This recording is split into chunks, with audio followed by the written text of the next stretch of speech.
নমস্কাৰ। আজি আমাৰ আলোচনা বিষয় হ'ল ভট্টদেৱৰ চমু পৰিচয়। কথাকেইটা আলোচনা কৰাৰ আগতে ভট্টদেৱৰ চমু পৰিচয় আজি আমি এই ভিডিঅ'টোৰ মাধ্যমেদি আলোচনা কৰিম। মহাপুৰুষ ত্ৰয়ৰ তিনিজনা মহাপুৰুষৰ অব্যাহতি পৰৱৰ্তী লেখকসকলৰ ভিতৰত বৈকুণ্ঠনাথ ভাগৱত ভট্টাচাৰ্য বা ভট্টদেৱ মুখ্যতম। তেওঁৰ সম্পূৰ্ণ নাম আছিল বৈকুণ্ঠনাথ কবিৰত্ন ভাগৱত ভট্টাচাৰ্য। তেওঁ মহাপুৰুষ দামোদৰদেৱৰ প্ৰধান আৰু অন্তৰংগ প্ৰিয় শিষ্য আছিল। ভট্টদেৱৰ জীৱনৰ প্ৰধান ঘটনাৱলীৰ লগত দামোদৰদেৱৰ প্ৰভাৱ সাঙুৰ খাই আছে। এওঁ অসমীয়া গদ্য সাহিত্যৰ জন্মদাতা। ভট্টদেৱৰ প্ৰকৃত নাম বৈকুণ্ঠনাথ ভাগৱত ভট্টাচাৰ্য। এওঁৰ পিতৃ নাম হ'ল চন্দ্ৰ ভাৰতী। ঘৰ কামৰূপৰ বৰনগৰ অঞ্চলৰ ভেৰা গ্ৰামত। চন্দ্ৰ ভাৰতীৰ দ্বিতীয় পুত্ৰই বৈকুণ্ঠনাথ। জন্ম হয় খ্ৰীষ্টীয় ১৬শ শতাব্দীৰ মাজভাগত ১৫৫৮ খ্ৰীষ্টাব্দ। যথাৰীতি শিক্ষালাভ কৰি সময়ত এওঁ এজন অদ্বিতীয় পণ্ডিত ৰূপে পৰিচয় দিয়ে আৰু বাপেকৰ কথা মতে এদিন দামোদৰদেৱত শৰণ লয়। এওঁ পাণ্ডিত্য আৰু ভক্তিভাৱৰ দ্বাৰা অচিৰে দামোদৰদেৱৰ প্ৰিয়পাত্ৰ হৈ পৰে।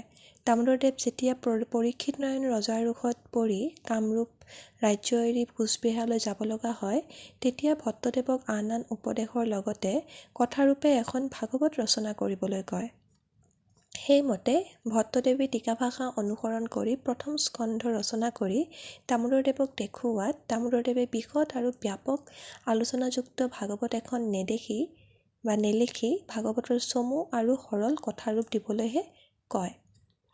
ভট্টদেৱৰ ভাগৱতৰ প্ৰতি ব্যুৎপত্তি, ভাগৱতৰ প্ৰতি স্পৃহা আৰু ব্যাখ্যাত অসাধাৰণ ক্ষমতা দেখি পণ্ডিত সমাজে তেওঁক কবিৰত্ন আৰু ভাগৱত ভট্টাচাৰ্য এই দুটা উপাধিৰে বিভূষিত কৰিছিল।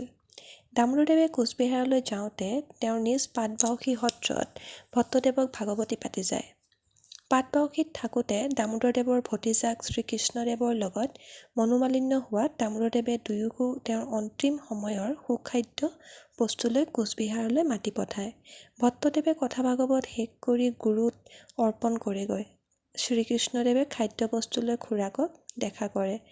অন্তিম কালত ভৱৰোগৰ মহাঔষধ এই ভাগৱত শাস্ত্ৰই আমাৰ পৰম সুখাদ্য এইবুলি দামোদৰদেৱে ভট্টদেৱৰ ভাগৱত গ্ৰহণ কৰিলে আৰু তেতিয়া ভট্টদেৱক পাটবাউসী সত্ৰৰ অধিকাৰ পাতিলে। কৃষ্ণদেৱক ভাগৱতী হৈ থাকিবলৈ নিৰ্দেশ দিলে। ভট্টদেৱক পাটবাউসীত ধৰ্মপ্ৰচাৰ কৰাৰ উপৰিও শ শ ছাত্ৰ পঢ়াই শিক্ষাও প্ৰচাৰ কৰিছিল। সেইকালৰ মানুহে তেওঁক ব্যাসৰ অৱতাৰ যেন জ্ঞান কৰিছিল।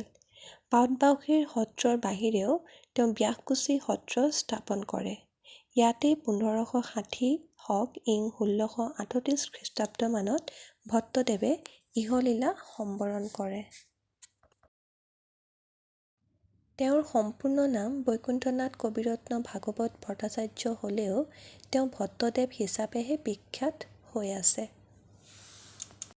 আজি এই ভিডিঅ'টোৰ মাধ্যমেৰে ভট্টদেৱৰ চমু পৰিচয় আগবঢ়োৱা হ'ল। ইয়াৰ পিছৰ ভিডিঅ'টোত ভট্টদেৱৰ ৰচনাৱলীৰ চমু পৰিচয় আলোচনা কৰিম। আজিলৈ সামৰিছোঁ। ভিডিঅ'টো চাই যদি উপকৃত হৈছে লাইক, শ্বেয়াৰ, কমেণ্ট কৰিব। ধন্যবাদ।